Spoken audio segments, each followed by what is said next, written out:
I am at my gun club listing right now. Actually met with the sellers because I had an offer for them on this amazing gun club, this opportunity.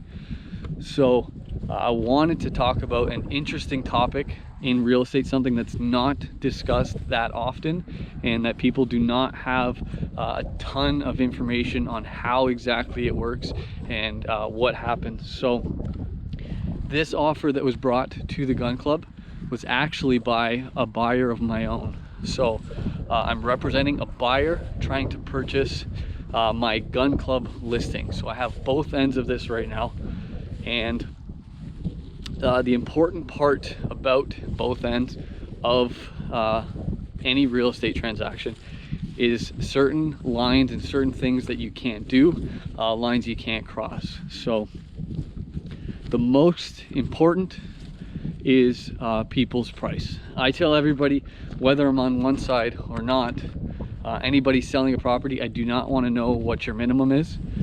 And it's not, my goal isn't to get you the minimum, it's to get the most. So I don't want to know people's minimums. But if a seller, and I'm in multiple representation, a seller gives me their minimum that they will take, I cannot go and disclose that to the buyer, because then the buyer will just go and offer that minimum. On the opposite side, if a buyer tells me I want to offer X, but I'm willing to go as high as X, I cannot tell the sellers that the buyer told me that, because then the sellers will just want to go to their max. So any of this information that goes between myself and whatever party that is confidential and stays with that party. Another very important one is each party's motivation.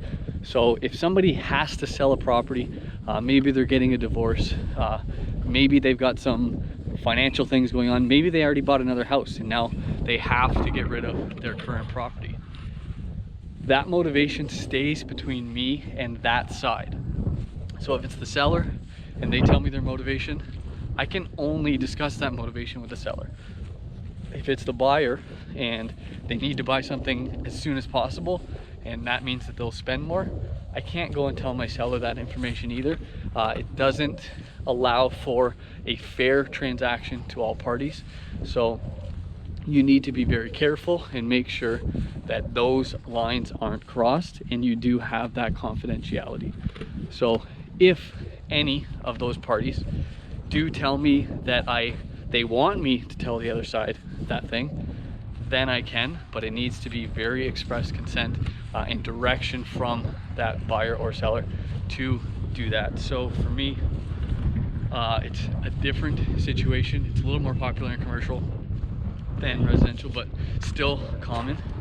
But it's a very tricky ground and water to navigate, but it's exciting, and thankfully my sellers here for this gun club are actually amazing people to work with, and they know they've got a great unique property and truly an opportunity for somebody. So we actually just navigated, and now we're in the counter offer stage.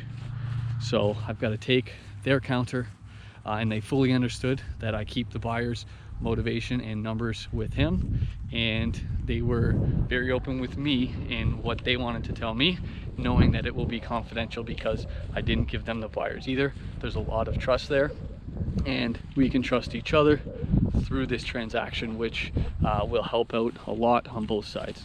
So a little bit about multiple representation. It's a little bit trickier, and it's not something that people know all that much about. So for me, I think it's important that you do know these things, especially if you're buying or selling your real estate and you get into a spot where if I'm not a realtor, if somebody else is, you have that multiple representation going on.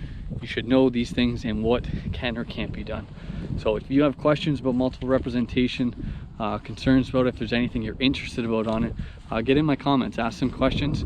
Anything that's public in the comments is great, because not only can I answer that for you, but anybody reading through that can also have that question answered. So in the comments, get in there. Hopefully I can help some people understand a little bit more about multiple representation.